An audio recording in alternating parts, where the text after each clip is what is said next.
Ang ulila. Ang ulila sa balat ng lupa ay awa-awa. Ang ulila. Isa lang sawa, si ama at si ina.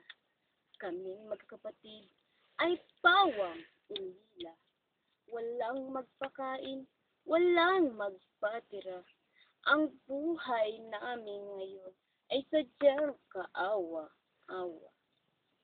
Isang araw, dumaing si Nene. Aray! Aray! Ang tiyan ko! Gutom na ako.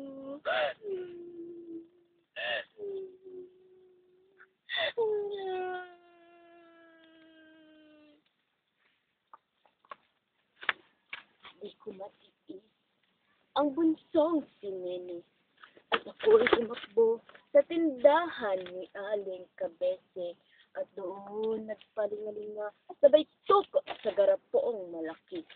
Hoy! Magnanakaw! Magnanakaw! Huli ng magnanakaw! Magnanakaw man daw ako sa salitang masakit na siyang ikinalulungkot ni Ina sa langit. Bago siya pumanaw, bilang niyang mahigpit, kayong mga anak ay laging magpapakabait. O Diyos ko po, patawarin niyo po ko sa kasalanang aking nagawa. Nagawa ko po ito dahil sa kahirapan ng aming buhay ngayon. Nang ako'y tumingala sa langit, parang nakita ko si Inay, nakangiti at kumakaway pa.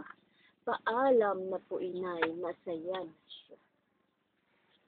Nang ako'y umuwi sa aming bahay, nakita ko si Nene. Nakabulagta, tula ng hininga. Nene!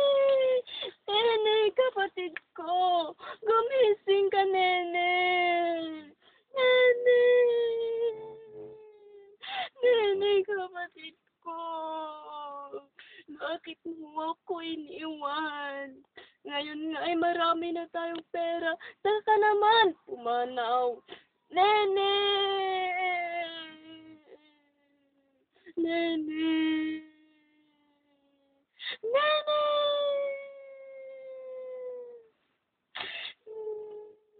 Hindi ko